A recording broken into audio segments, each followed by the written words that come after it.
Thank you so much for joining us this evening. And we will ask, of course, for all of the guests, so all of the members of the public to please keep your mics off. It would be lovely if you put your camera on so we know who's here with us, but you'll need to keep your microphones off. And of course, there'll be a Q&A section. We're going to do that at 7 p.m. So there will be an opportunity for members of the public and the media, hello there, Mr. Moore, members and Ms. Bostic, members of the public to comment and ask questions, and we will do that at a specific time. I will certainly indicate. You can choose to pose your question yourself by putting your camera on or raising your hand and indicating that you have a question at that time. Or you can certainly send it to me by message here in the chat, and I can pose that question on your behalf. And of course, you know that the session is being recorded. Okay, ladies and gentlemen, thanks again so much for this opportunity. My name is Belle Holder. I am very honored to be here, and I want to take this opportunity to extend a big thank you to everyone at Barp for, I reached out and I said, this is something that we really need to talk about. We got the conversation started, as you would know, recently on VOB, on StarCom. And this is a larger discussion now that, of course, allows members of the public to weigh in on the discussion as well. Today's topic is elderly abandonment. We want to have a discussion that is solution-oriented. We want to leave this discussion tonight, especially those people who may find themselves in situations where they feel that this may be a better choice, is to abandon a loved one. And so we would like to bolster that individual to know that they have some options, some better options that, of course, speak to the quality of life for the elderly person that may be in their care. I think it's important for us to start this evening by defining some of the terms. So when you look at the act of abandoning a person, that's abandoning a person with the intent of terminating your duties towards him or her. For example, the intentional failure by a caregiver or a family member to communicate with or to provide financial or other support to the individual. That's the act of abandonment for the purpose of our discussion. Now, I'm sure that everybody would have heard recently in the media that we're seeing an increase of elderly abandonment in Barbados at the Queen Elizabeth Hospital and more recently at Harrison Point, of course, because of COVID. Interestingly enough, I looked at what are some of the other places that they have laws. Like, for example, I'm going to cite California, for example, they have in their penal code, anyone who abandons an elderly person under circumstances or conditions other than those likely to produce great bodily harm or death is guilty of a misdemeanor. And so is that a direction in which we need to go here in Barbados? Joining us today, it is my pleasure to welcome the Honorable Kirk Humphrey, Minister of Elder Affairs. And also joining us is the President of Barp, Ms. Marilyn Rice-Bowen.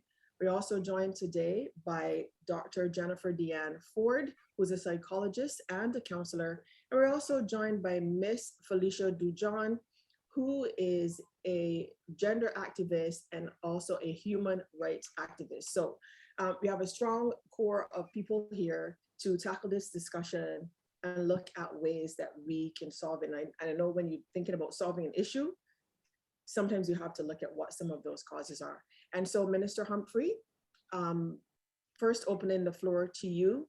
In a recent discussion, I remember you telling us that, of course, there's legislation in the works, studies have been done, and you yourself said, we don't need any more studies. What we need now is action, and you will do what you can in your power to move things along as quickly as possible. Where do you want to start the discussion this evening, sir? Well, I want to start by being thankful that we are actually having this conversation. Thankful that Barbados is having this conversation. Thankful that elderly persons are getting the attention that they deserve. I think this has popped up sporadically, but I don't think I've seen this level of intense and sustained interest in the elderly for a long time. So I'm very happy to be having the conversation and to be part of it. But I do think where you began is where we need to go, and to start thinking about some of the solutions to this very troubling situation. Of course, if we don't diagnose the problems correctly, then the solutions wouldn't make sense. So we obviously have to spend some time diagnosing the situation. What is the real issue here? Why are people, and I use the word abandoning very cautiously. Why are people leaving their relatives at the hospital? I think we also have very grave concerns that are not manifested in the hospital, that are seen in the communities with the way people treat their elderly at home and so on. So I do hope to be able to have a full conversation today that looks at the gamut of issues, but that we are able to come to some consensus as to a way forward. I know it is easy for us to make comments that are catchy and so on, but at the end of the day, there's a large population of people that need our help. And I don't think we've assembled a group of such distinguished persons with a genuine interest to end there. So I'm looking forward to the conversation. There are some things that I would hopefully share during the course of this dialogue, and I look forward to hearing and learning. Thanks. There's a key thing that Minister Humphrey said there. And interestingly enough, if we're going to talk about abandonment, we have to admit that people are not just being abandoned at the Queen Elizabeth Hospital or Harrison Point, because you can be abandoned in your own home. You can be abandoned by a caregiver in a care facility. And that's what we need to address in a holistic way and stamp it out. Ms. Rice-Bowen is here with us. She's the president of Barp, and we know that she's extremely passionate, but action-oriented passionate, because we all can be passionate when it comes to the rights of the elderly. Ms. Rice-Bowen, more recently in the media, and more recently when we jumpstart this conversation about a week ago, one of the things that you really stressed on, again, is if these situations, some of these situations are indeed linked to misappropriation of funds, or rather monies in terms of people's elderly persons and their pensions being misdirected or misused, then that's something that the law needs to look at very strongly. What is your position today? Right, thank you very much, Belle. And I want to acknowledge Honorable Kirk Humphrey, Minister of People's Empowerment and Elder Affairs. And Minister Humphrey, you're becoming like almost like a Barp member, because we are seeing you very often. That's good. I am old enough now, apparently. So yes, so we're going to send you the paperwork. Don't worry. We don't. I'm ready. Listen, Sherilyn, we have to send that paperwork tomorrow. Dr. Dujon, Forde, psychologist, and very hardworking lady, and she's equally as passionate about seeking justice for persons. And of course, my dear friend, and we've worked so much, so hard, Felicia Dujon, human rights activist. And today, as Barp, we are happy to have such a wide panel with the necessary knowledge to seek solutions, and to, of course, to continue to call elderly abandonment and call elderly abuse by name. Because unless you can identify it, then you can't fix it. And I was privileged to be on a panel quite recently, and I learned some information which was to me quite startling, but we're not afraid because we are Caribbean people and we are resilient. But it says that in another 28 years, that's by year 2050, 50% of our population will be over 60. So what that is saying is that we have to realign our planning and recognize that what can happen back then in that period, that seniors may have to look after seniors. So there are areas that we can fix, like we can work towards with diet and see how we can reduce the level of NCDs, because that's a problem, and that will impact on the financial, the spending power of the seniors. We also are concerned about the pensions and the fact that pensions are not indexed. We are also concerned about the lack of national retirement age, but we are very, very concerned about elderly abandonment. So this evening, as was said earlier, we'll have this discussion, and it will be deepened when the floor is open. But when this discussion is through, we'll be offering solutions, because I have some, and the others do have some as well. But we have to remember that these persons that are being abandoned are nation builders. So with that in view, I would pause here and, make a contribution further down. But Barp is indeed very happy to offer the platform for this discussion, and hopefully we will be able to help some other people. And before I go off, let me just acknowledge the presence of, I recognize Director Monica Hines, and I don't know, there are obviously other directors present. So I would say I want to acknowledge the presence of the directors of Barp and the staff of Barp, and of course, our members of Barp. Good evening, and we shall have a very rich discussion this evening on elderly abandonment. All right, thank you, Ms. Rice-Bowen. And Dr. Forde, I'm going to turn my attention to you. I do recall that in our recent discussion, one of the things that you really talked about was the structure of the family. We all know that in the Caribbean, the family structure has changed. I grew up in a situation where we had multiple generations from grandmother straight through to grandchildren living under the same roof for a period of time. That, in a lot of cases, is no longer the situation. But I do feel like when we talk about this situation, we have to be honest about people's situations, and everybody is not in a situation where they do have loved ones in the true sense of the word LOVE. And I feel like sometimes young, bad behaved people, and I'm putting it this way because we're in a national forum, young, bad behaved people become old, bad behaved people. And so, for example, if you are the type of person who did not treat younger members of the family well or treat your family well, but now you're in a situation where you need help for the most basic human things, and you have now a certain expectation of those children that maybe you were not so loving toward, how can you then be surprised that they don't want to take care of you? What's your response to that from a psychological standpoint?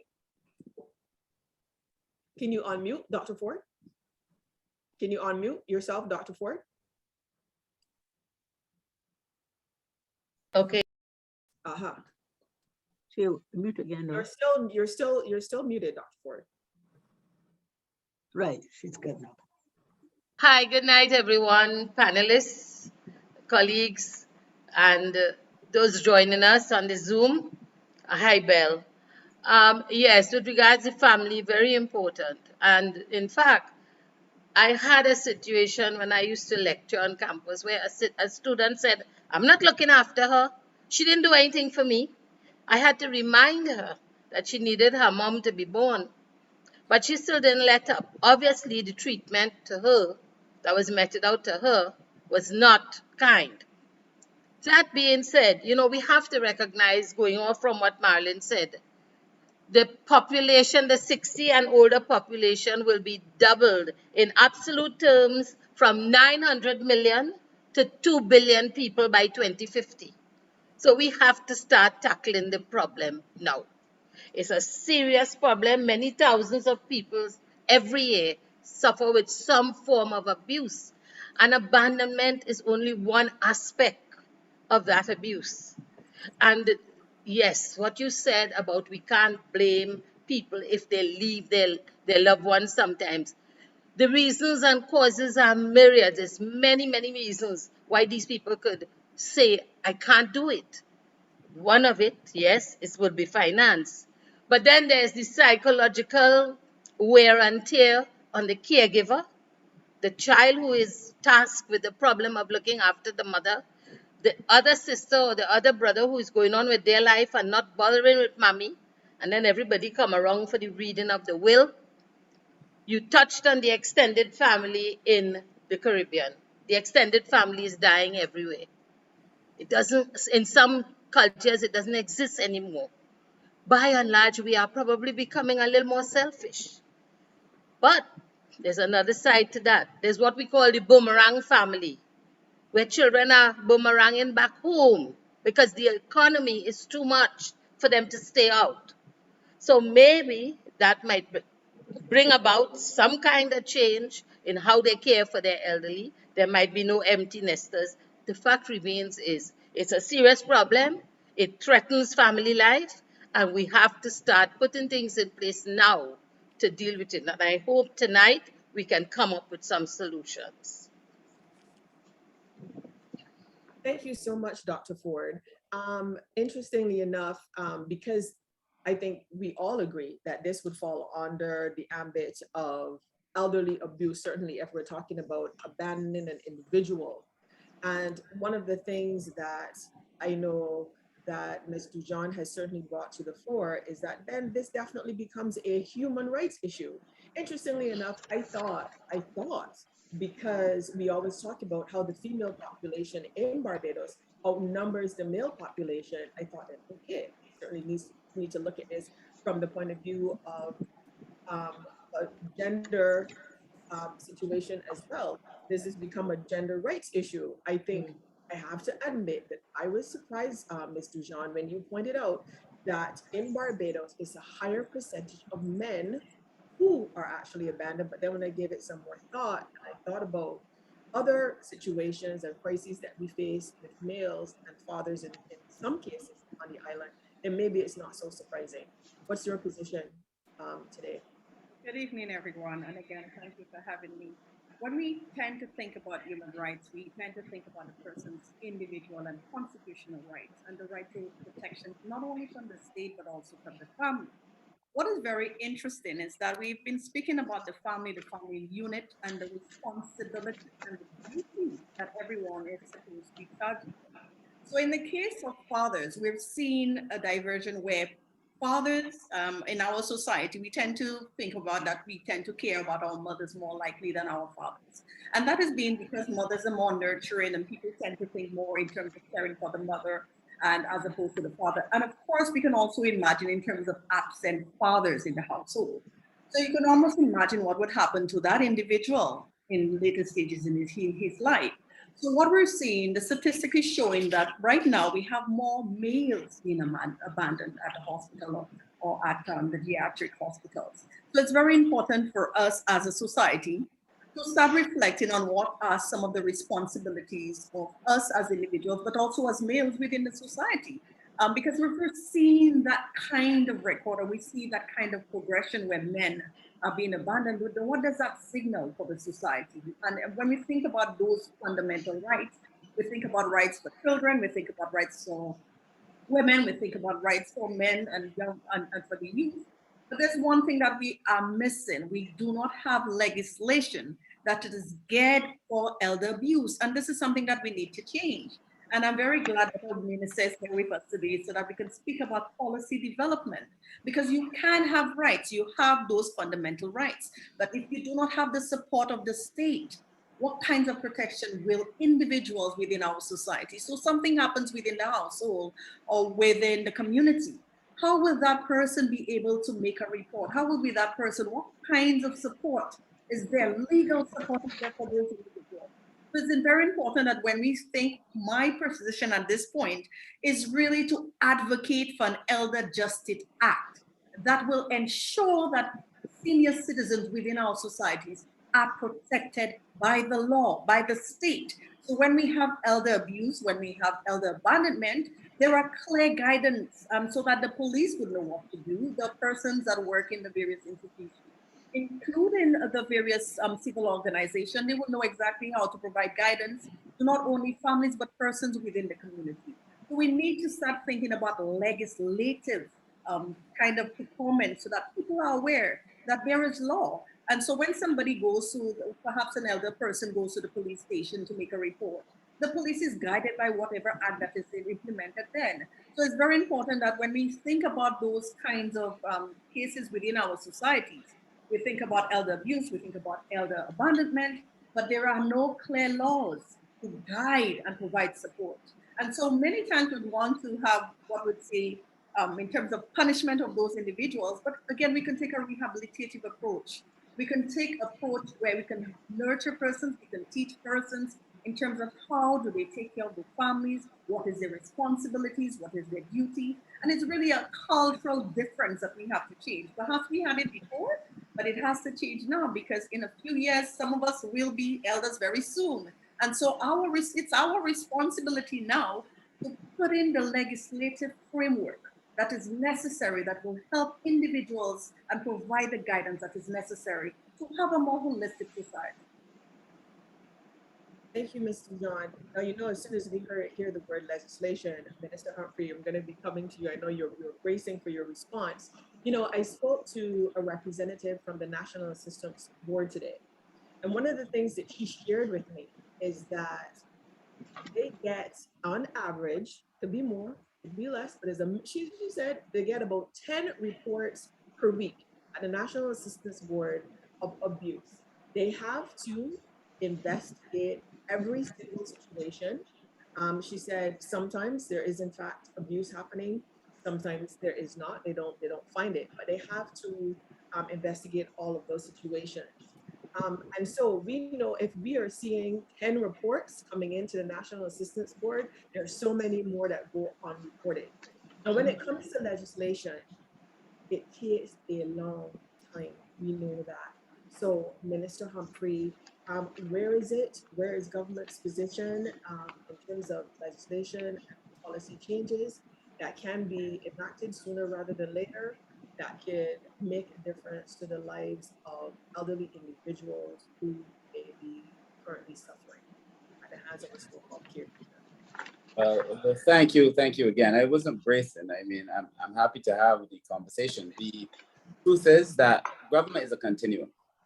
This government is a Barbados Party government. The one before it, the Democrat Labour Party government.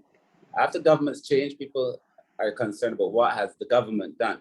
And I think over a period of time, I was working on a policy on elderly in 2002, when Minister Lashley was minister and I was manager of the Child Care Board and then as director of social policy. And this conversation has been going on for a very long time. Most recently in the ministry, under the guidance of former Minister Forde, there was work with PAHO to develop a policy. And the policy is being done now. There was a situation analysis done that gave us a general overview, actually very detailed, actually, information on the status of elderly in Barbados. And so we have most of the facts. The drafting of the legislation will be done at the same time that we're doing the policy. I said at the last meeting that we're hoping to have that draft by the end of the year, if not the calendar year, by the financial year, and to be able to implement policy to protect our elderly. But when I used to work in taxes, I took the view that I'm also taking now, which is that the penalties and so on written into the legislation to prevent a person from doing a misdeed is not where we need to start. If we are serious about protecting elderly people, it cannot be the legislation. We have to have a much more holistic view as to the challenges facing older people. And that is why in the study of gerontology, you start studying older people from birth. I feel this is a conversation we need to be having in our schools in relation to how do you treat people generally, and how do you treat older people more specifically. I feel it is a conversation we need to be having with families. That is why the ministry is moving toward a family orientation, so that we talk to families about their roles in relation to how do you treat your older persons, but how do you treat one another? What is being meted out to elderly people is being meted out to y'all on a daily basis. We just don't take it the same, because a lot of the values that kept us in society has changed, and the things that we took for granted no longer obtain.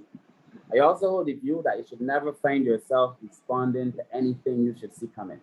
We all in this conversation know full well that Barbados has an aging society. In the region, we have by far the most rapid rate of increase, and we already have the larger aging population. It is obvious to all of us here that in a few years, we will have more people who are not in the workforce because they're either too young to be working or too old to be, or older to be working, and that productive space is getting smaller, which is going to pose a threat to the NIS.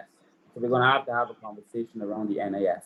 We also have to have a conversation around how do people eat so that they don't get as sick when they get older. I think it's a very complex situation, and yes, the legislation. And I've said to the persons, former Minister Forde is advising now and leading on it, but I've been very clear that when you see the penalties that we're proposing, that we're discussing and will propose in relation to how people should be penalized for such treatment, you will know that we are not kidding.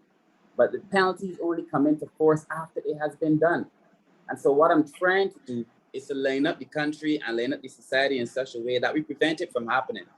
It is also obvious that if we have a ratio of elderly people, then by statistics alone, you're likely to have a large population of persons who are likely to be abused. And so I feel we have to work on it as a society and that we have to tackle it from that end.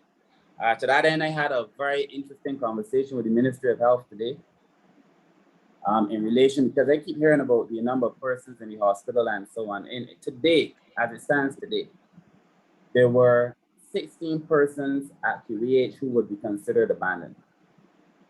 9 at Harrison Point who would be considered abandoned. The average for the QEH would be 30. That people anticipate on any average of 30, but right now there are 16, which means that there are actually less persons for none of this category of being abandoned at QEH today than generally. So I don't know that it is fair to say that there's been an increase. The point is that there are people who are abandoned and that is a problem. And that the vast majority of those are males. And, you know, when you have itinerant fathers, you know, visiting fathers who come and go, who don't check for their children, and then expect children to love them automatically, it's a very difficult proposition for many children, for many people. So I understand all of that. And that is why I understand that it's abandonment, no matter how I spin it. But I also feel that the person who's responsible for care also needs to be cautiously assessed and judged, but judged righteously, and with a view to building a structure that would allow us to take care of everyone within this space. Those are just my beginning thoughts. Right. So, you know, so what I'm hearing then is that we need tentacles. There need to be multiple tentacles, and it all needs to be happening all at once. And so that, well, yeah, so from birth, we are looking at families and what care really means. Meanwhile, the legislation is happening. Meanwhile, the investigations have to take place. And then when it comes to misappropriation of funds, that is being dealt with. And, you know, one of the things I came across recently is this idea of care. So there's a difference between caregiving and caretaking. I thought this was so brilliant. And so when it comes to caring for individuals, you have to ask yourself, and you have to be honest, are you a caretaker or are you a caregiver? And here was the difference that was defined for me. So if you are a caretaker, you're going to take care of that individual with an expectation of receipt, whether that's financial, whether it's a simple thank you, whether it's an expression of gratitude. And I said to myself, well, then I'm a caretaker, because I expect that when I'm taking care of, whether it's my children, my sisters, my husband, whoever, I expect you to say, I really appreciate that. Thanks, mom. Thanks, sis. And I expect that.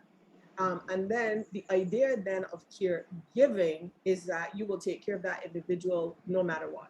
So it forced me to ask myself, who would I take care of like that at this stage of my life? And the first person that came to my mind, no surprise, was my mother.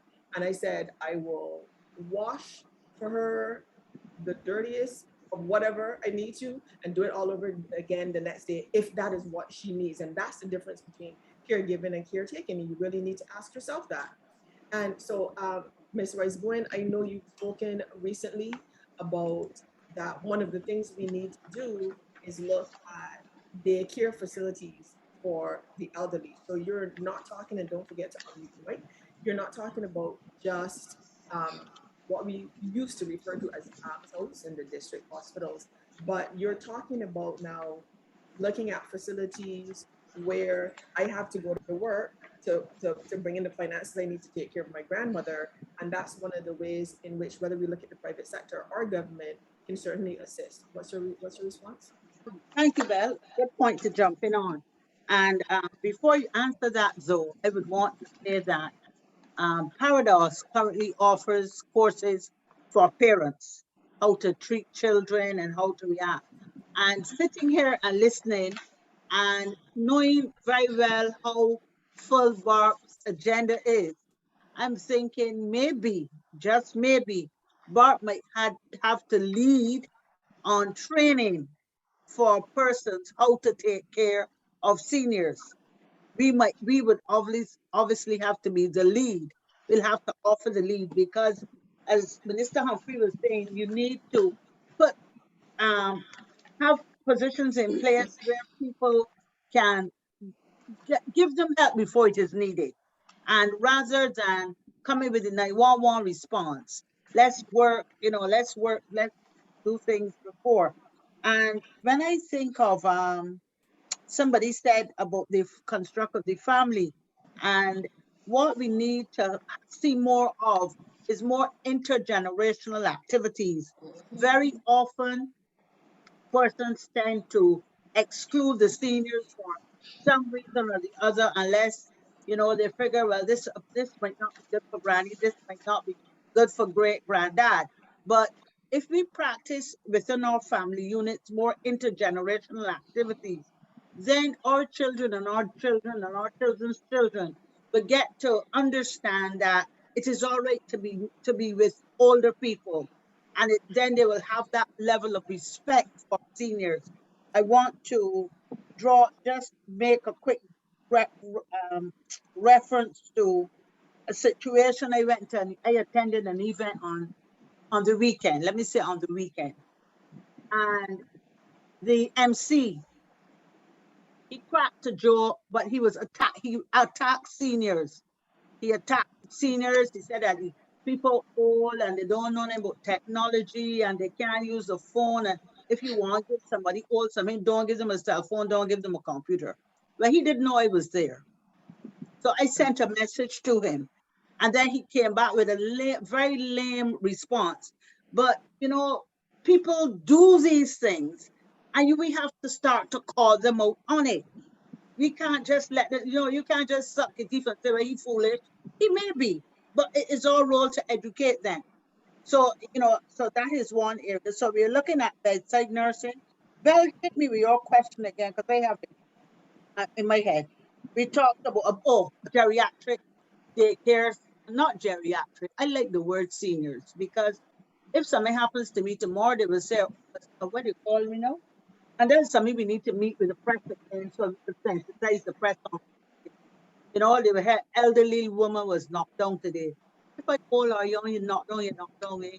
You got to say elderly, and then you say elderly, some people is just 60 or 61. If a woman was knocked down, a man was knocked down, you say a man was knocked down. Elderly, it does not matter. But I want to go back quickly to geriatrics, to senior care. And there is a need for senior daycare centers on the island. And we are not looking to government to supply all of these centers, but we need to be able to take our grannies and our great grannies to centers, and somebody might just to give you that little reprieve that you want, or for them to mix with their peers. Very often when we refer to peers, we refer to peers for the younger people and maybe 50s, but nobody thinks of peers for seniors. And they want to be in company with their own, so that they can, learn some craft, just sit down and relax, but have that, or just get outside.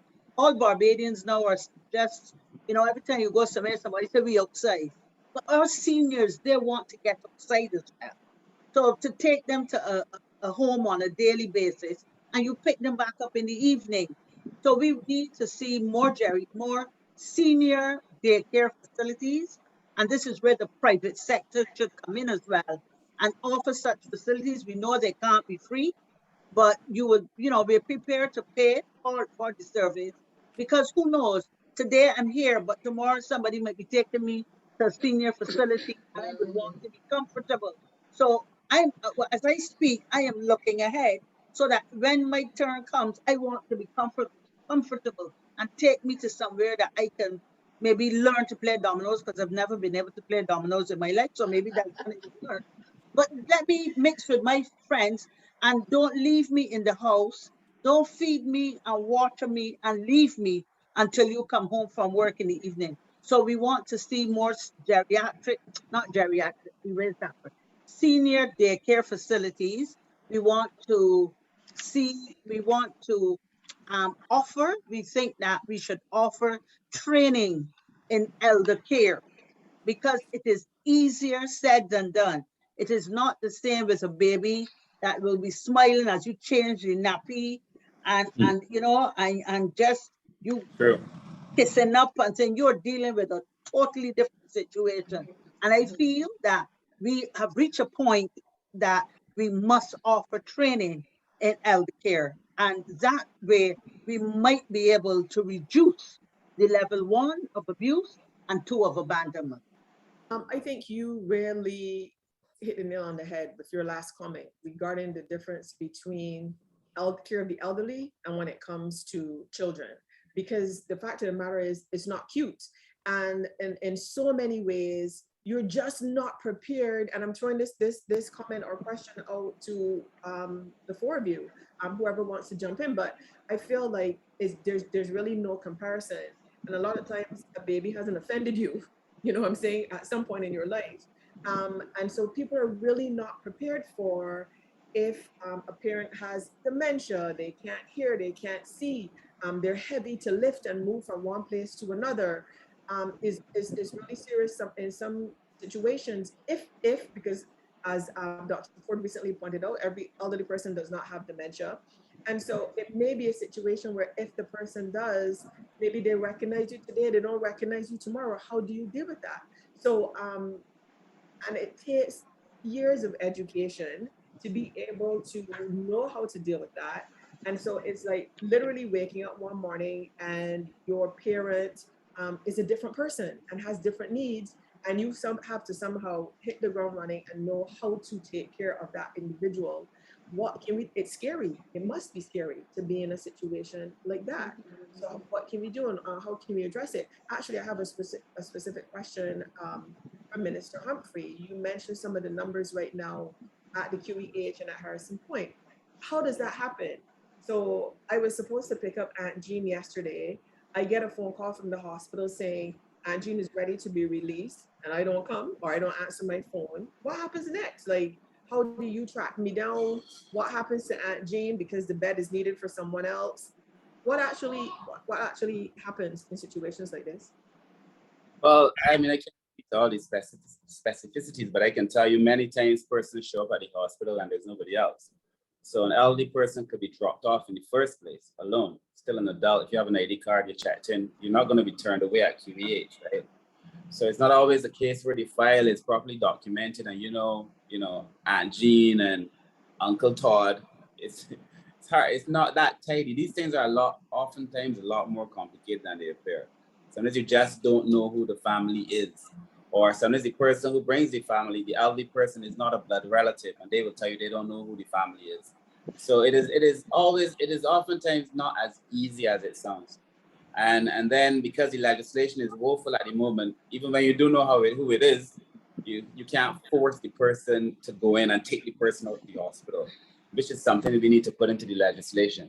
I mean, even in the current legislation, an NAB officer, if he hears that a person is being abused in a household, he cannot enter that household without permission, which is different with childcare. So the legislation definitely needs strengthening, but the situations at the QH are often not as tidy as you may think, as one may think. It is often a case where you just don't know. And God forbid the person is dealing with dementia, they don't know either.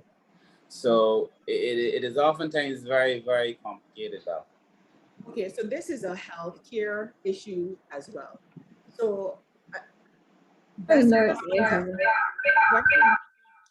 best case scenario, my dad cancer recently, he lives in Canada. Now, the level of care that he was getting required before he was released from hospital, there were a number of consultations with family members and a whole booklet and a binder on what to look for. We can't hear nothing. Different. So I've asked that participants and for your host to mute mics, please. So yes, please. So I'm saying then this is a healthcare issue, right? Because there was a whole system and steps before he was released into the care of his family. So there were consultancies with family members. There were questions about the structure of the household and what this individual is going to require. All of those questions were asked and all of the boxes had to be checked before he was released into our care. So then that's something we need to look at then when it comes to. I think that happens at QH. I could be wrong, but I think when it works well, that happens. When a person is coming to be checked out, the social worker does their thing and her thing, and that happens when it's functioning. I think what we're talking about are these scenarios where it's not functioning. I'm pretty sure that before a person is checked out, the officers talk, because I know this for a fact, the officers talk to the family and they make sure the situation is nice, and that is the functional component. What we're talking about is already a process of dysfunction. And so it doesn't necessarily work the same. It would be nice if it were so for everybody, but it's not. And those are the ones for whom we now have to come up with the 1, 2, 3, 4, 5 of us, and the public have to be able to come up with some kind of solutions. Some questions or comments? Go ahead. Yes, go ahead, Mr. Dujon. I just want to add, because we're talking quite a number of questions, not only the clinical questions and the legal, but the ethical question raises as well. When you think about, there's a new philosophical approach to, which is called the ethics of care, that we ought to care for each other. But the question always raises that at the end of the day, when you're in a household with family members, who decides who becomes the caretaker? And that is the fundamental question, because at times it may be the person that is making the most money, it could be the person that is financially able, or the person that has the time. And sometimes it's almost automatic. Well, you know, if you're not working, then you automatically become the caretaker. And so these are the fundamental questions that we have to ask. Who becomes the caretaker? What kind of training has that person have? And because it seems, particularly in our Caribbean setting, it almost seems that automatically, as soon as your parents reach a certain age or you have someone, somebody decides, okay, I'll be the one that's going to be the caretaker, but usually it doesn't happen that way. And so for us, I believe various civil societies, also I would urge the person's responsibility, the persons, I would say, like the MPs within the various constituents, to see who those persons are, because we find the elderlies, we do find the elders during voting and during elections, we find them to vote. So we know who they are. And so it's very important that we start to see what are the fundamental issues that these individuals are having.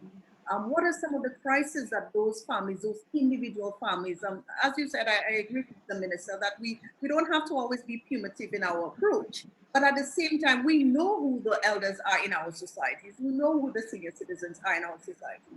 So it becomes very, we have to reflect as us as individuals within our society and how we can work with each other.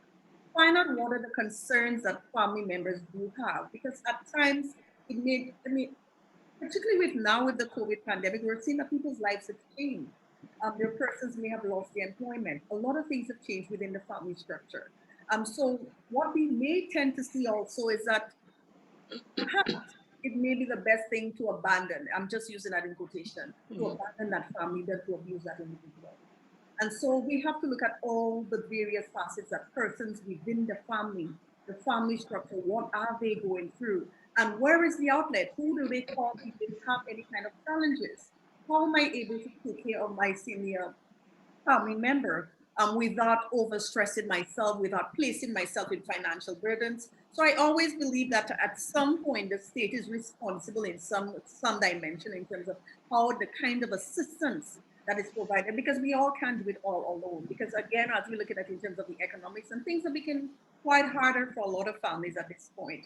And at some point, what we're seeing, because we do not have the mechanisms in place to, in terms of statistics, when persons make a report, I would go back again in terms of reporting. When persons report that they're being abused, are we taking those kinds of data so that we can influence policy development and policy change?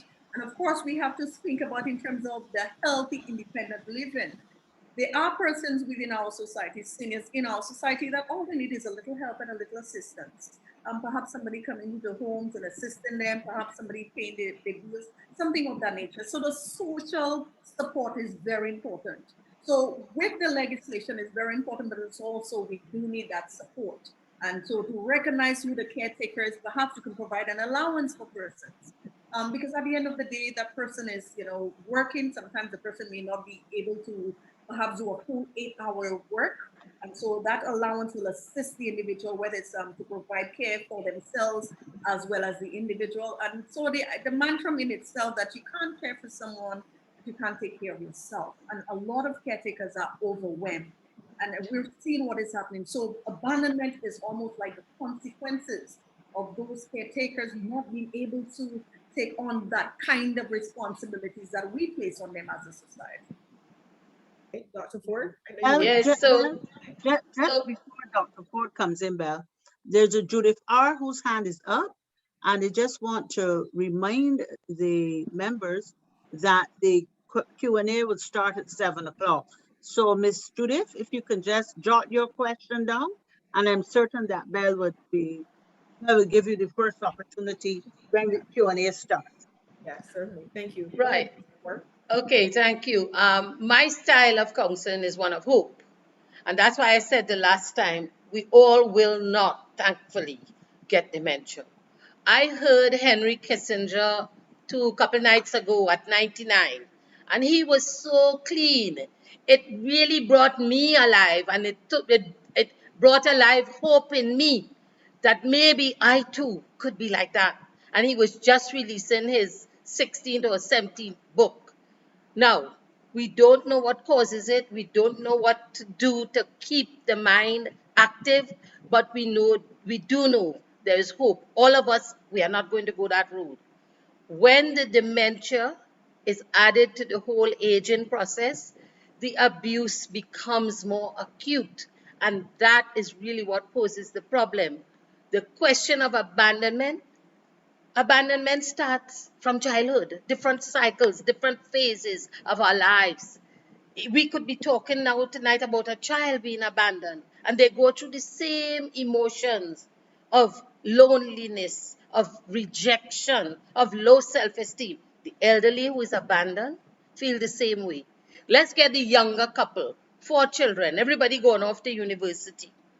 Mothers and fathers feel the empty nest syndrome. We don't call it abandonment, but it's a kind of abandonment in a way.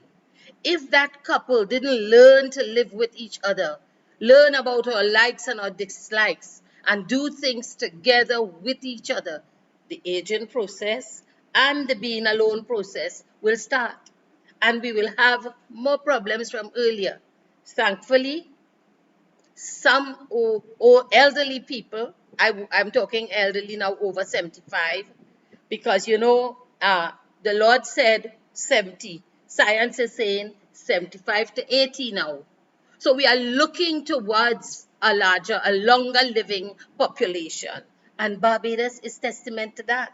Because I think you have the most centenarians in the place, right? So let's look for the hope. And yes, I agree that education is the key. Yes, I agree that legislation is the key. But I also want the elderly person themselves to get active, stay connected, join a group, do something. Don't sit down and wait to grow old.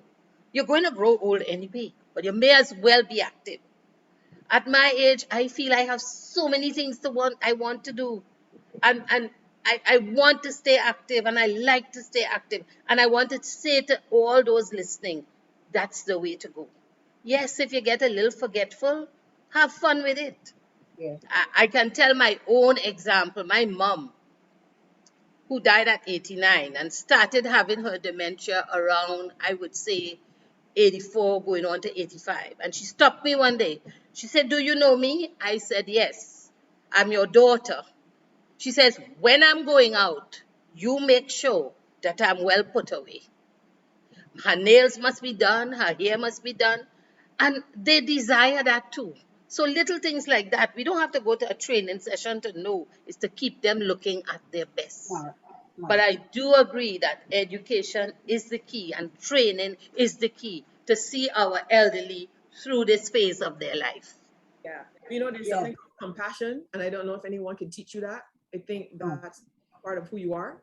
Um, I, um, I would like to hear, though, something that somebody who is perhaps a caregiver or a caretaker tonight, what they can wake up tomorrow morning and make a difference in their life, or something that they could do if they're really struggling and they're feeling sometimes like the situation is dire and they don't have a choice. I know one of the things people talk about, because we're talking about the money and that's sexy and the pensions and all that. But what about positive reinforcement instead of negative reinforcement?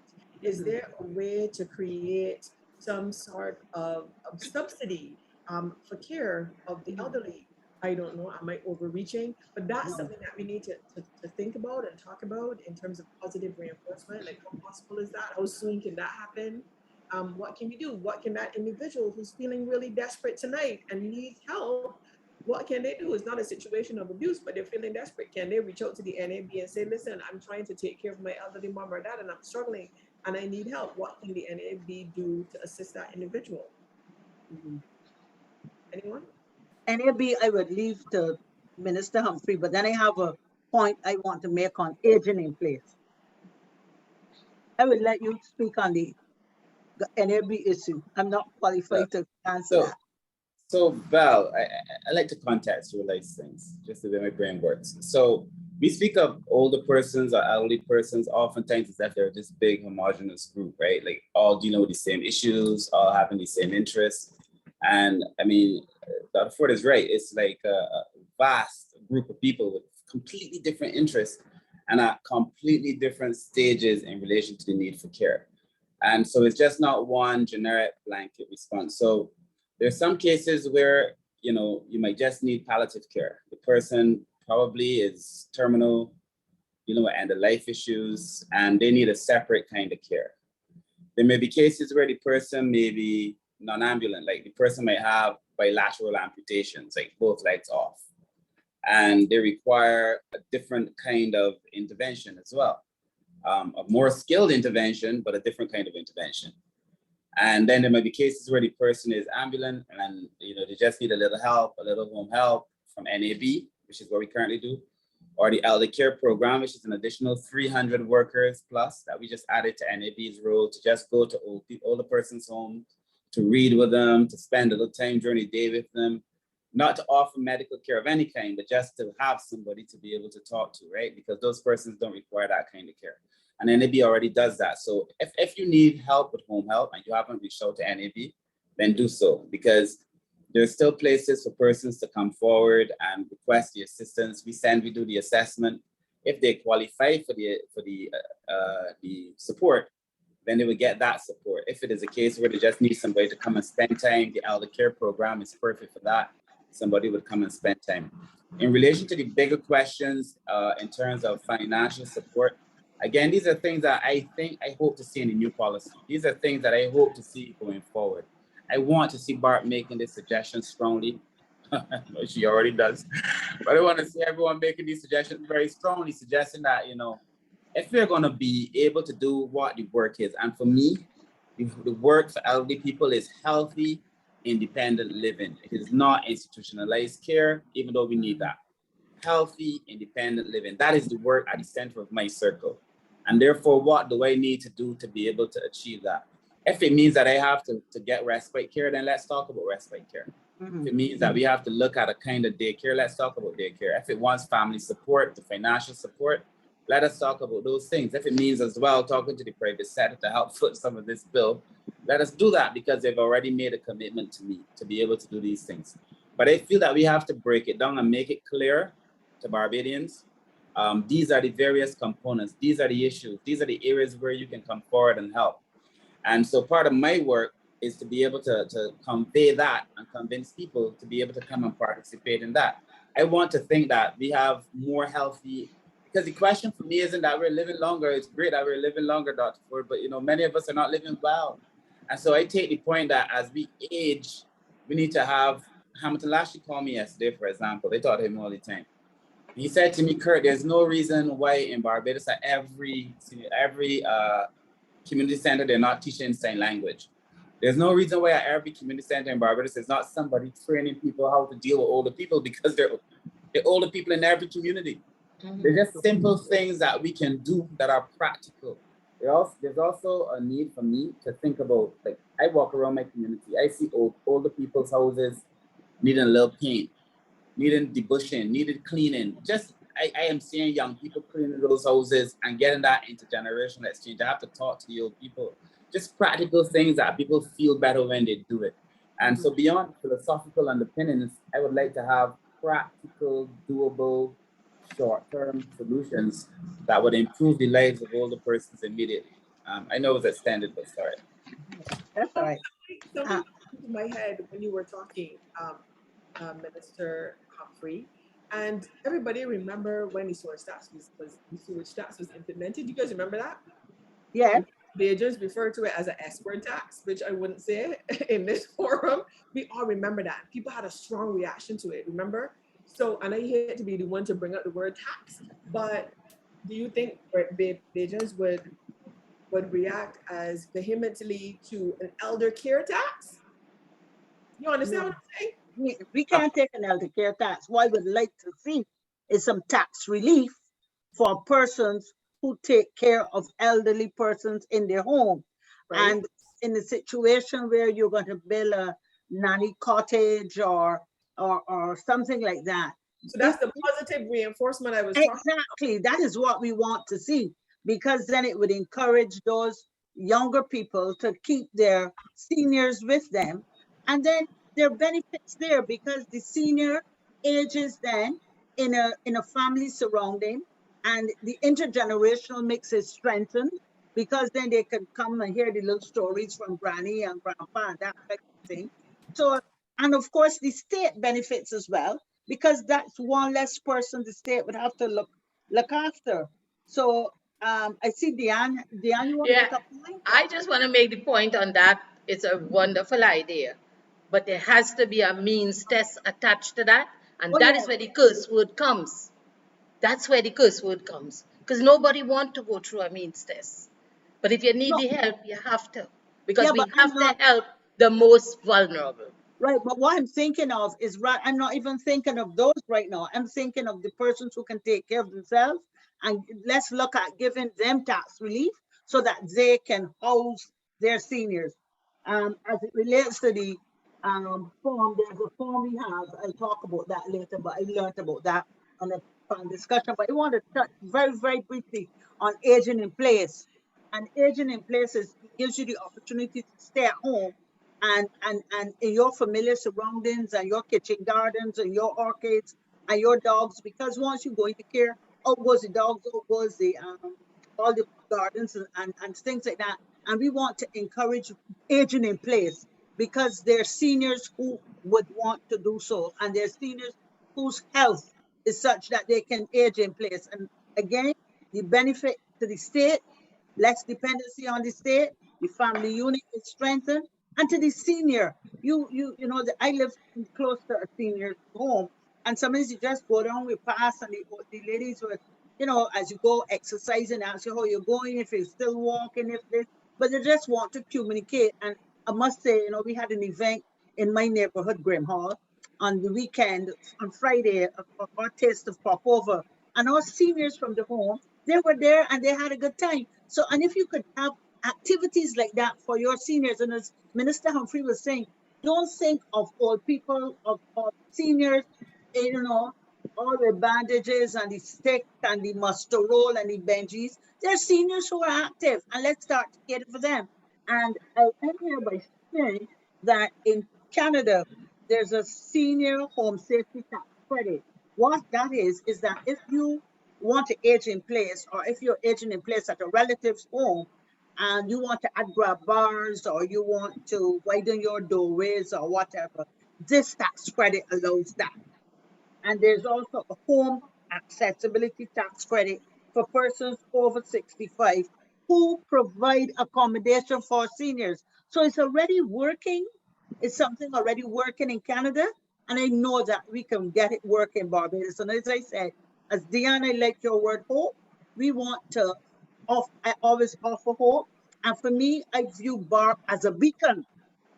I view Barp as a beacon, and as a beacon, we always have to instill that hope and to look for solutions, practical solutions that can make our members and the seniors in Barbados make their lives more comfortable. When we're talking, we need to make sure that we are, and interestingly enough, you said this too, when we're having these discussions, that you know, make sure that we focus on those who are most vulnerable. I think some of what you said, brilliant ideas, is where it's going, but also in ideal situations, right? And so it's those people who maybe don't have the financial wherewithal or the loved ones is really a misnomer that we really need to look out for. At this point, any quick comments, because I'm going to open up the floor to members of the public with any questions or comments they're going to have. Ye- Any questions or comments from anyone? Yes, Belle, I'm sure the minister is aware of this, and Marilyn maybe, I'm not sure. But there are two studies, one by WHO and one by IDB, with very good solutions, very good suggestions. These are new things that are to be interpreted and implemented. The one on dementia runs to 2025, and the one on age with care is supposed to be currently happening. So there are plans in place. How fast we'll get them all working. This is a Latin America and the Caribbean study that was done, and the report coming out of that helps government to put something in place to assist the elderly. And yes, the vulnerable elderly especially. So there is hope. All There's right. hope. Thank you, And Dr. Belle, before you open the floor, I want to also deposit here that there's also hope in the legal fraternity, because I was doing some research and I realized that in the US there are lawyers who specialize in elder care. I mean, don't come to them with anything else.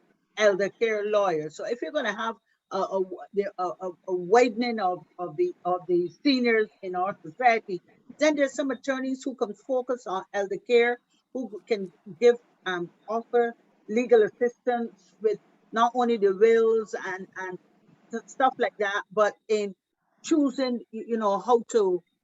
how to make certain decisions as it relates to your care.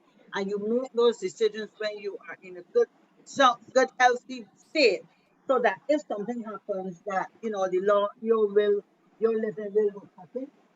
Also, I want to also say here, I noted that in the US as well, there are home modification professionals, and they deal explicitly with people who are aging in place. So there are lots of areas and there are lots of opportunities for persons who would want to assist seniors who want to age in. Right. So I actually take this opportunity to acknowledge attorney at law Nyla Robinson, who shared with me earlier today. She said, here are my thoughts and the results of some research. She said healthcare services in Barbados, including extended resident services, are generally provided from the public purse, and it would be discriminatory to charge only those persons who have been abandoned. So she's speaking to this idea of if an individual is abandoned and then by a loved one or a caregiver, and the idea of garnishing pensions to then pay for that person's care. She's saying, it would be discriminatory to charge only those persons who have been abandoned. This would probably be seen as unconstitutional. Deprivation of property was one of the comments that she had. For members of the public who are in attendance with us this evening, you can certainly raise your hand and we will acknowledge, so you can pose your question directly or your comment to the panel.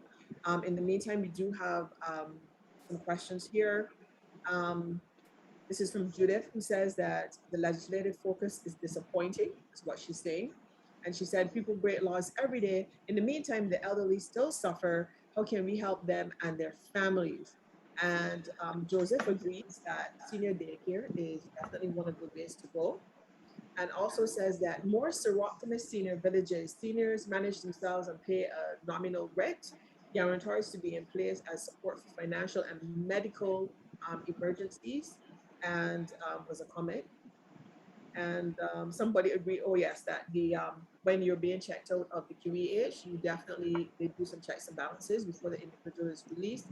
And she says too often the caregivers are the ones who want to control the individual's money and their property. Any questions or comments from anyone in the panel? But we have Judith Arner. Yeah. Okay. Yeah. With reference to Nyla's, I'm not an attorney, but I do recall making the comment about garnishing the pensions for persons who have been abandoned.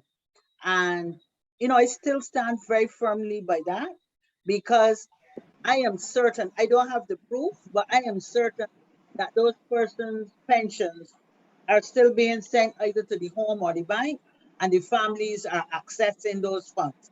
So if it is that you don't want if the senior is a burden in your home or in your site, then you ought not to have access to their funds. So even, so I stand very firmly by it. And as I said, I'm not an attorney and I'm not speaking, well, I can't help but speak as the president of Barp, but if, we got to a position where it had to be challenged legally, I would want to do so because that is something I firmly believe in. Right. All right. So Judith has her hand raised. So I'm just going to select. So Judith, you are unmuted. You can go ahead with your question or comment. Hi, good night, everybody. Hello. Sorry to kind of bombard the panel, but I am a caretaker and I watch the time I have to go get something for my mother, okay? So I want to share two examples, if you don't mind. One as a caretaker and one as an administrator of a senior care facility. I'm not that now, but I did it a couple of years ago. So I went through the gamut with my dad, the medical, I went through the legal, I went through instances of education, I went through training. My father was diagnosed with dementia when he was about 74. And I am an only child, and so my mother was the primary caretaker. We did everything we were told to do by the medical professionals, and my father progressed. And my mother continued to care for him. I saw my mother deteriorate, and the doctor said to me, look, if you want your mother to live, you need to institutionalize him. I can get emotional, and I broke down because I know this was something he did not want, okay? And as an only child, what am I supposed to do? Anyway, we took the decision with institutionalize him. My father went to a nursing home and he got worse. In the meantime, I got married, had a child, living my own life, but I had to come back and deal with my mother and my father's situation. Thankfully, they had a pension. I brought my father back home. The short of it is hard. I had to go before the court with a medical, this is so hard to describe, a medical certificate and a legal document to say that I was truly going to take care of all of his needs, financial, medical, you name it. And I had to prove that I was going to do it and do it in a way that was not going to be abusive to him or in a way that was going to cause my parental situation to worsen. So I had to bring my financials. I had to give the court a running financial breakdown monthly, so that it didn't look like I was using his funds. As my father deteriorated, the doctors would know with dementia, we had to get nursing care. Thankfully, again, we could afford it, but it's not easy. I think Marilyn mentioned it as well. We had to change the house, configure the house. My father deteriorated till the nurses can handle it. I had to be trained to turn him the works. Thankfully, he lived for 10 years. When my daughter was born, and that's something I want to share, merging old and young people is a beautiful thing. He couldn't speak, but his face would light up. And so I want to transition now to my role as an administrator of the Soroctors Village a few years ago. That model needs replicated in Barbados, okay? It's a small housing unit, 1 bathroom, 1 bedroom. Seniors who even have mobility issues can move around quite easily. They obviously have to take a medical test to prove that they can manage themselves, but they have guarantors. So when their medical worsens, their financial situation worsens, those guarantors are called in. They pay a nominal rent, they have their friends, and then they would come into the center every day and we'd have activities. So my term is aging abundantly. It was beautiful. We would have parties, we would have outings, we would keep their minds active, we would bring in people to have talks. We had a relationship with the polyclinic, even with the vaccines. Recently, they got vaccinated. I know that Sagicor is doing a retirement village, but frankly, that's a mortgage that nobody can afford. Okay? If there is a way that we can take the sector to try to replicate that this model, I think it would be a great thing. I also want to add that retirement planning is just not about finances. The one thing I noticed with my dad is purpose. So even though he was diagnosed at 76, he still had purpose. My father would go and teach. He was a musician and a teacher. He would teach until he couldn't teach anymore. He would sing in churches till he couldn't sing anymore. There has to be purposeful aging, meaningful aging. It's not just about money. The negative, I will say, is when he did pass, my mother was not allowed to get survivor's benefit. Today, I don't know why. I don't know if her pension was too big. It still got me back. So you can kind of hear it in my voice. But anyhow, thankfully, our family was one up. And the burden does fall, even if you have 3 and 4 sisters and brothers, it falls with one person. One person is going to take that on. My final comment, something that Minister Humphrey mentioned about the different tiers and layers. I have worked on that. It's called risk pooling, where you look at different categories of seniors. Quite frankly, you start from much younger. You can't wait till people get old, because we have young people who right now who are disabled who are going to fall into that category as well. And you work through that risk pooling. You have to have long-term planning. Caregiver burnout is real. And the one thing I will say, the only thing I wanted from the state was information, and I got it. I was able to have training, just so some of you know, I learned how to turn my dad because I wanted to be involved. I believe that he needed to be dignified down to the best, and that he was. So I just wanted to share that. I know it was long, but I hope it was useful. And I want to provide support to anybody, particularly on that legal piece, because it's a nightmare. But I was able to do it with support.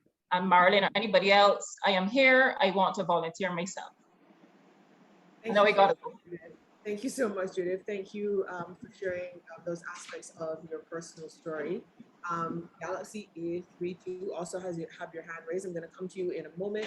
I'm going to share a comment here from Joseph, who says, as a minister of religion, I want to highlight at least 2 things. He says, some people are abandoned because of the life they live. This is something that I spoke to earlier. He says, children who were themselves abandoned, many adults are hurting from youth. So definitely, whatever you've got going on in your life, make sure that if something happened to you when you're 12, it's not affecting your health when you're 50. There's another comment here from Mary Bostic, who says, in terms of pensions, at some institutions, persons who are abandoned, she says, the social workers rights to NIS to have the pensions stopped. However, when that person dies, the next of kin receives the accumulative sum of money after the funeral expenses are deducted. She says, I think that the next of kin should not receive the remainder of money if government has to take care of that elderly person. Any questions or comments on that before we go to Galaxy A32? May I just say, I have given this matter some concern. So I discussed this with the Minister of Finance, Minister Strong, and I discussed it with the Minister of Health, who used to be the Director of National Insurance. So he is very informed both ways. And the position that was explained to me, and it is one that we're still working on, that's the meeting we had today to look at ways to be able to address this. But that there's, we get non-contributory pension, a contributory pension. Contributory pension is considered to be property, and therefore you just can't touch somebody's property. So they don't, even if a person is in care, they don't hold on to the property.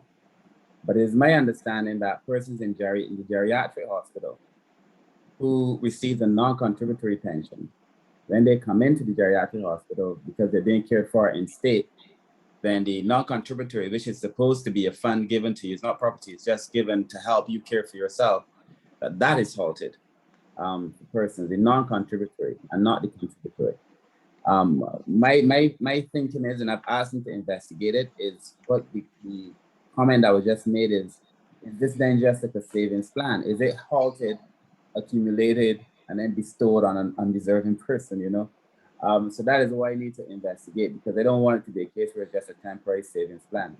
But the bigger point is in relation to NIS and pensions and halting and not halting, it is a conversation worthy of us having, but it is never really, these things are never really as straightforward as they appear, especially given, the way laws work and so on. But we're having that conversation. We're looking at that, but we're also looking at a number of other angles to be able to cater to persons who are institutionalized to one way or the other. Okay, here's a further comment. Actually, I'll save that comment and we're gonna go to, actually, you know what? Let me just get this comment in because it's related to what we were just speaking about when it comes to NIS.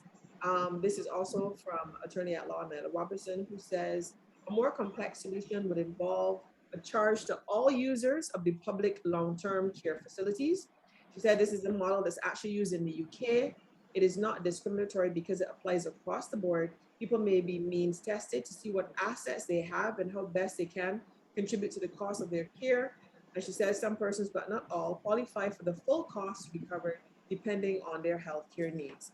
And Galaxy A32, your hand is up. We're coming to you. If you can unmute your mic, please.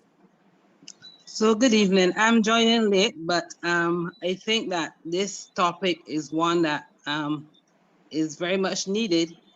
Before I get to a response, I would like to say that it would be useful if at the University of the West Indies, if they could have some additional courses in elder care or elder affairs. And one such course that I would like to suggest is that there could be a course in social work and elder law, or social work and the law with specialization on the elderly. That would be a good starting point, so that when social workers become practitioners and they're working with the elderly, at least they would have the grounding to start with. In relation to some of the comments that were mentioned since I just joined, the lady who talked about looking after her mother, I can say too that I looked after my elderly mother who died a few years ago for about 10 years, and it was not easy. And one of the things that you have to deal with, which she did mention, is there might be more siblings, but then the task is left to one person. And sometimes it is very difficult for one person to manage, even though the others might be offering a little bit of support. But this one person has to take on all the responsibility, take her to the doctor, get the medication. If she's bedbound, they have to deal with all of that. And sometimes you're not trained to deal with it. So it means that we might also need to look at how to help family members, give them the tips and the training that they could, if they have to manage, because some people are not in a position to either pay for care to come in or even pay to put them into care. And sometimes the elderly person or your relative or your mother, your father, they don't want to leave the comfort of their home. They prefer to stay at home and be provided for. The other thing I would also like to mention, she did mention about going to court. And yes, as an attorney, I know for sure that that situation where you have to go to the High Court to apply for the make an application to be appointed a receiver to look after that person if they're not in their right mind or if they can't look after themselves, that is also a challenge. And I believe that in certain situations, I think that elderly persons who are not able to pay for an attorney, they should be able to get legal aid to get that assistance. And that is another thing that I also think should happen. The other big thing that should happen is the management and the regulations with regard to senior citizens' homes and what they offer. Because a lot of times you pay for something, but then you visit and the elderly person is just there laying down or sitting around. They should have occupational health care aides there to help them. They should have a lot of other things, because some people might be old, but they might want to nurture a plant. They should have things that they could engage in so that at least their last years on this earth are not just laying in a bed or sitting in a place and looking at the walls and watching TV. They have much more to offer. And I agree with the point that was made about the link between the elderly and the younger generation, because there's a lot to pass on. And if you don't put things in place, we're going to lose a lot of our oral history and other history. So I'll stop at that point, at this point. Thank you so much for your comments and for sharing. Go ahead, Dr. Forde. Yes, I would like to comment on the court cases and so on. You can prevent that, the elderly, and we're talking from 60 up. You can start putting things in place. Stay active, stay connected, be involved. I said that before. But plan for your future. Communicate your wishes to a loved one, to a lawyer, to a friend, to someone. Get an advocate. Get an advocate who can advocate for your rights, the things you want. You know, in the Caribbean, we're a little bit taboo about planning for the future. We don't like to plan funerals. We don't like to say whether we want to be buried or cremated. And then it have a row in the family. Mommy tell me and she didn't tell you. But let everybody know your wish. Advocate for your own right while you can. You know, we have a golden grandson and we give him the PIN number on your card. And then money start coming out. And then his father find out and his mother find out and say, but mom, why did you give him the PIN number? Be collective. Remember, if you give people your bank business to do, check up on them while you still have that sense, that cognitive sense that you could make sure things are going right. Put away your legal documents and let somebody know everything is here. If my mind should fail me or if my heart should fail me, because we can't only think about cognitive deficiencies.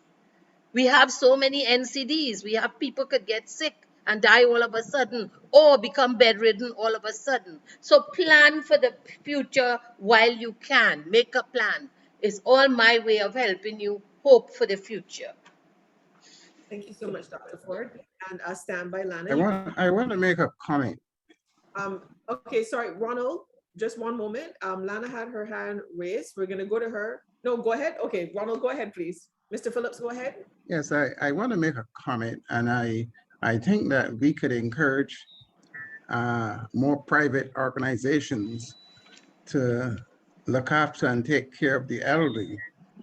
I know that some years back, I had both my mother and father who, in one case, they couldn't help themselves. But because all the children had full-time jobs and have to be, out 8 to 4 and maybe sometimes on night, what we did, we found a lady who we paid like, I call it a salary, to look after both of them 24/7. And in a case like that, it frees us up now so that we could go to work and we wouldn't have to abandon them, you see. So I think that in some case, more private organizations other than maybe government could do things like that. And the pension that goes now to, your parents, your mother, father, could help, subsidize the cost of the private agency to look after the elderly 24/7. So that's a good point. I see. Right, thank you, Mr. Phillips. At least you family will be able to afford that situation. Okay, so Lana, if you can unmute, we're coming to you. Go ahead with your question or comment. Thank you. Hello, good night, everyone. I am Dr. Lana Husbands. I'm a gerontologist and the just recently graduated from UE Mona. So the lady who had spoken earlier about programs for studying at the University of the West Indies, it really is a good idea because we do need several more hands. I was the only Barbadian student in the class. So the concept, I think, maybe needs to change first. Changing ideas is not always easy. We may have to start with action before we start with ideas. So, but the concept of ageism, I'm not sure that was spoken of earlier because I came in a little late. But the concept of ageism where we, everything is, oh, you're getting old now. And sometimes that starts from 40. Well, I'm getting old. And we have that in our mind for the next 30 years. Mm-hmm. And therefore, everything is disposable. So when we come to older persons now, they become disposable.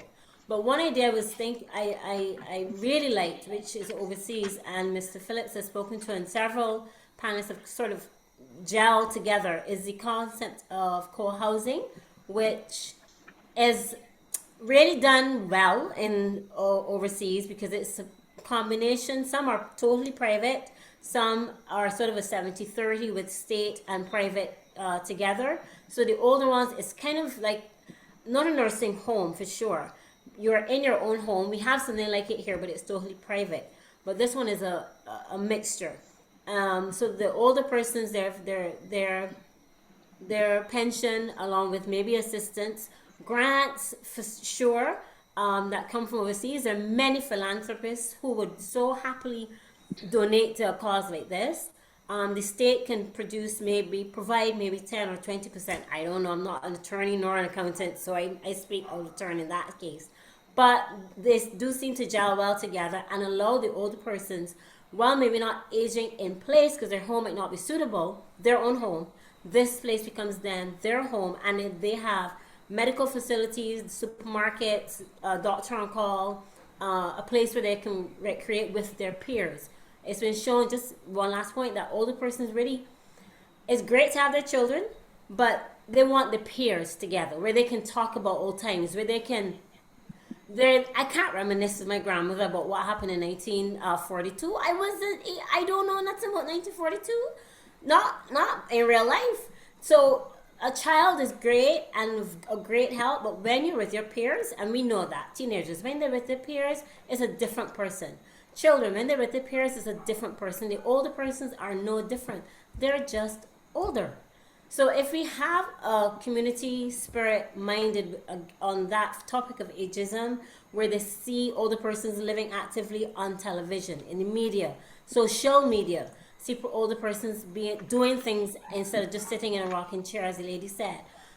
Those sort of things, UE programs, social programs, as well as a co-housing option.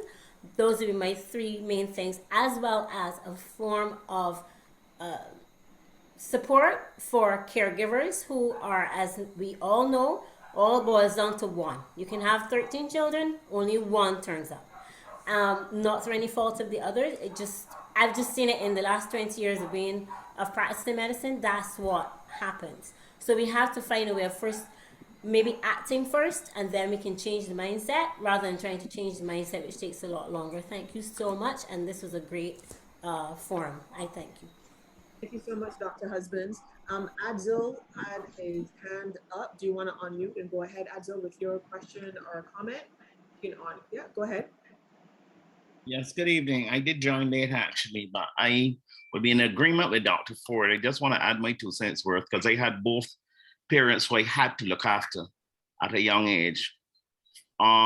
Fortunately or unfortunately for me, I would say fortunately, my father was way older than my mother, but he led a very interesting life.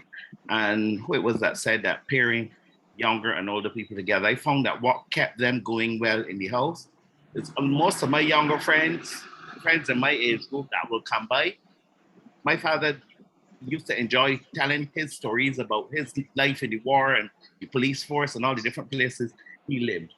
But in agreement with what Dr. Forde said, we have to really re-educate people, because my philosophy now, coming out of all of that, I learned so much from them, especially my father.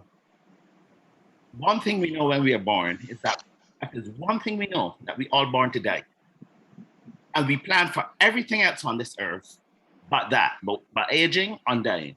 And I think we need to re-educate ourselves and start putting these plans in place at an early age, because anything can happen to you at any minute. So you need to organize. After you pass 50 thereabout, you need to start organizing your life, what you want, things in your house. Adzil, no, Adzil, hang on a second. You need to start way before that. Yeah, you need to start before that. You really need to start before that. But if you haven't done it, listen. I said the minute you start in the workforce, because you should say this, and I've said this repeatedly now on a national platform. I wish the stuff that I know now somebody told me when I was 19 and I started in the workforce. My financials will look amazing. It would have been. But so if we say it then according to how the good book said that we have 70 years on this earth, really we middle age at 35. So we really should start from all down there, trying to organize our lives and decide the things that we own, what we need to do with them. And because you can always write a will, you can always change the will as time go by. So I had to look after them. I learned a lot in the whole process of dealing with elderly people. Like what others say, I had to learn how to care for them at home. And all that I did and still worked in those formidable years in Leah. It's true, I had to make a sacrifice, because at that time I had to decide, it is like my parents or a lifelong relationship. I couldn't do the both. So I decided I had to look after, I had both parents. So there was no time for me getting involved and getting married and getting children and stuff. I was the one sibling that had to make the sacrifice, and I made the sacrifice and I was quite happy to do it. I'm not unhappy about it.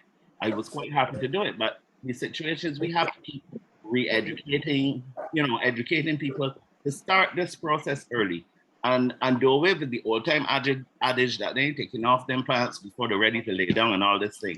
And sometimes people get to a stage, even now where I work, I see the whole ugly part of that played out. When you did not make a decision about your property, you die, it's just left there hanging. In the pandemic brought to the forefront some very serious problems, whereby houses that were left by grandparents for all the siblings, because it was not left to any one person, because sometimes families know that, you know, they don't live well together, but make a decision on it. If they can't do that, let it be sold, divide the money and give each person the money and let it go the way rejoicing. But what I found came to the forefront in the pandemic, this is on a side and I'm going to finish just now, is because it showed up, people were living in houses, not homes. So you had situations where there were siblings that lived with other siblings that were only sharing the house because you can't put them out because how the house was left, but they never contributed to the house. So others said to you, okay, well, if you live in here, you ain't contributing to the home, so you can't cook no food from my stove, you can't use my gas. So when the pandemic came, all the eating places shut down, and they were shut up, and they can't go outside the curtilage, and they were shut up in the house for the first time with their siblings.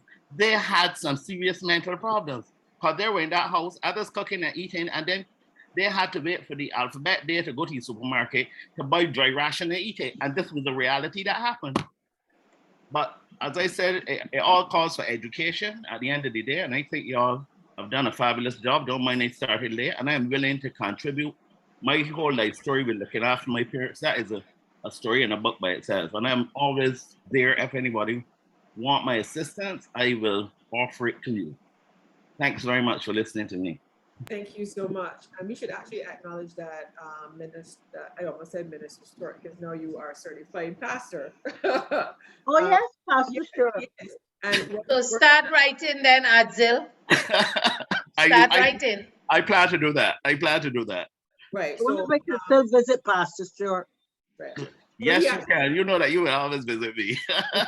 Right. So Mr. Stewart actually works in a capacity, a national capacity in terms of assistance. And so we want to acknowledge that this evening. And I also want to say that, Adil, I remember you telling me many years ago that when it comes to families, that weddings and funerals bring out the worst. Worst in people.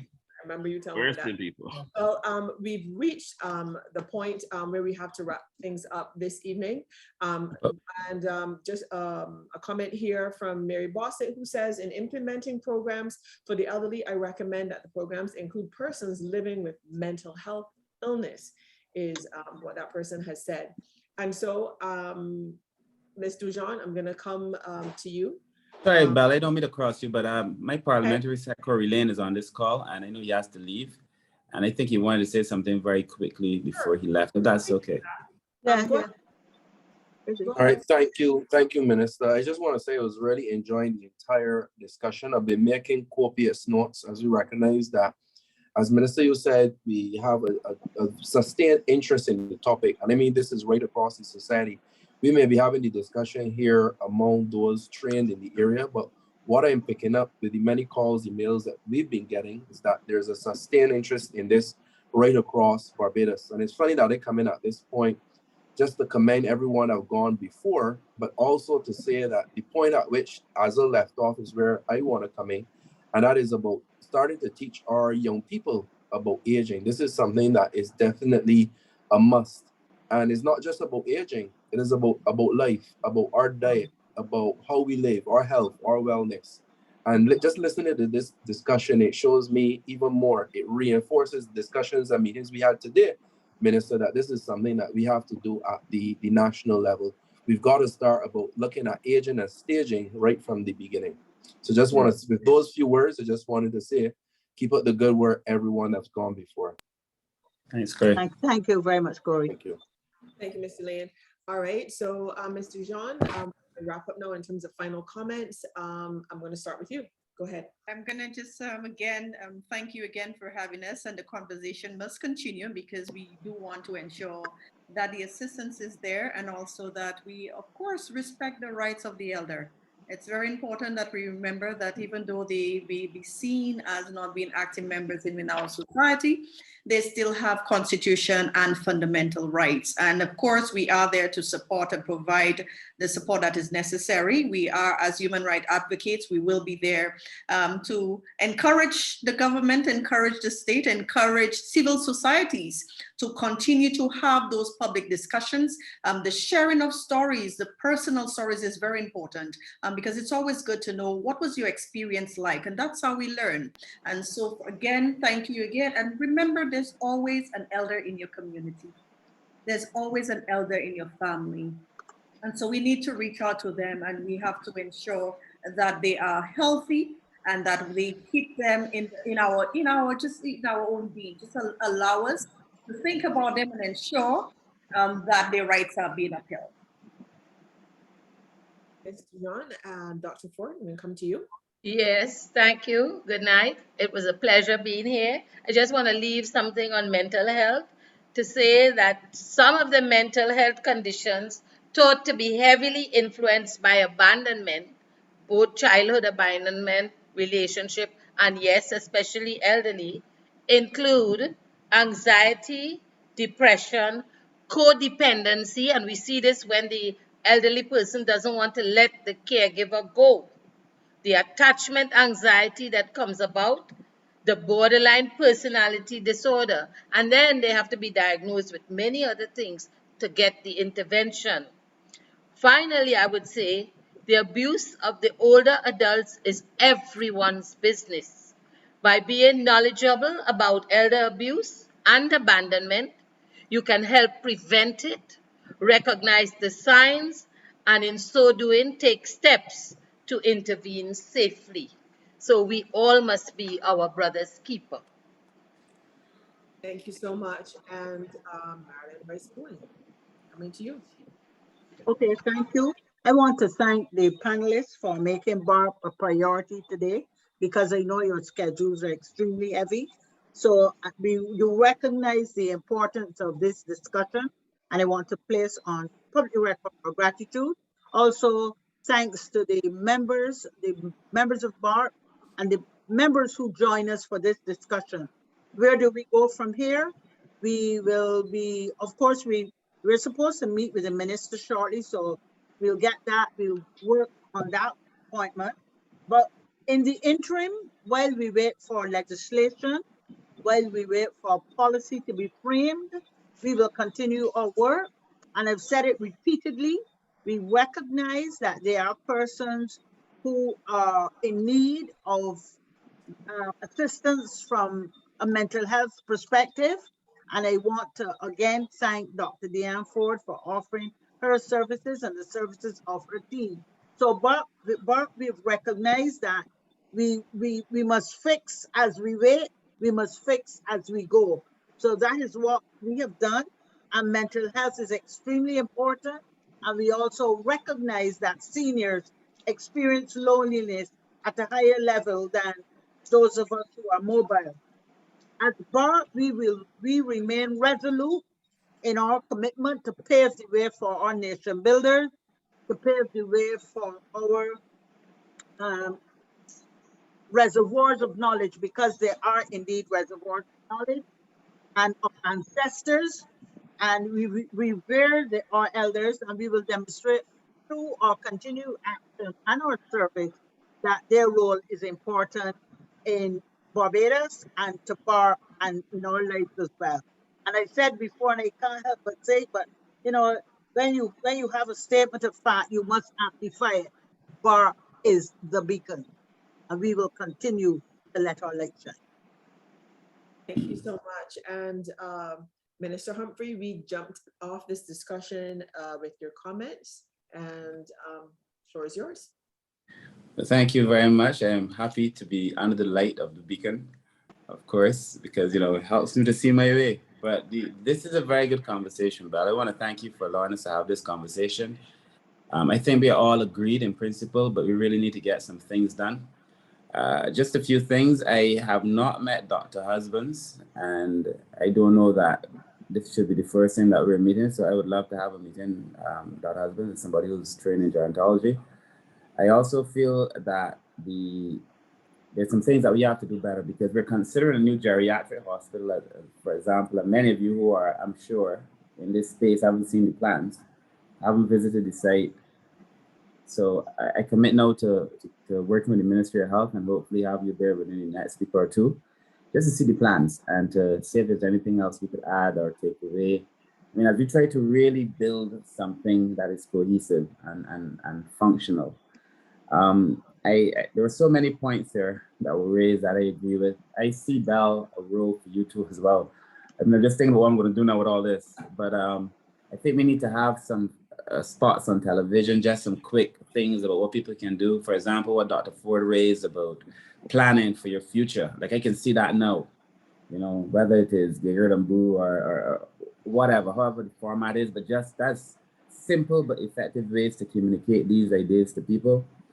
And of course, there's a lot of work for us to do in the ministry, but I do promise to do that work with those on the call. I want to thank the many who stayed on the call because it shows how many people are interested in this work. And we haven't done everything right, and we haven't done everything to time, but we will do the things that we're supposed to do. Now, I just don't feel that we can waste this moment. You know, I feel this is a moment we're not going to get back, where everybody's focused on this thing, and we have to capitalize on this moment. So those are my thoughts. I want to thank everyone who's on the call again. Belle, I want to thank you. I want to thank all the panelists. I mean, I wrote on every piece of paper in my office. It just ran out of space. So thank you all very much. And thank you, Belle.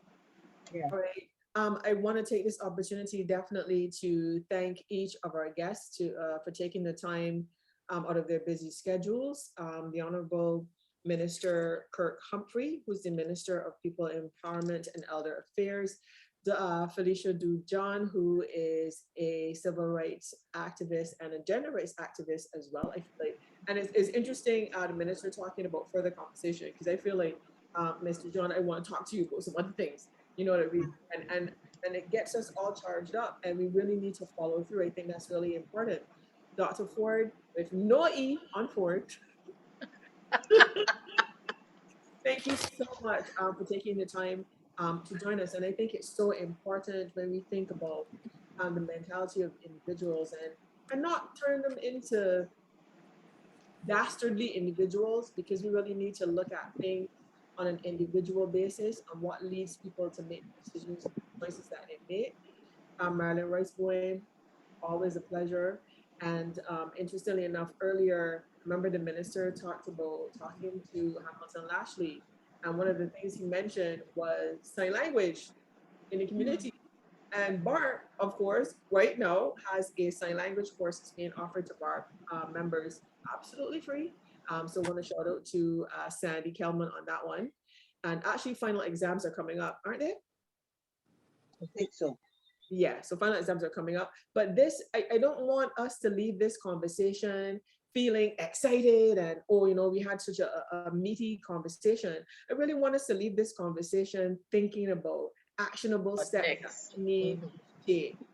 And continue, in other words, continue. So Minister Humphrey, you're working on a national platform, so you kind of don't really have a choice. Everybody's watching. So you have to follow through.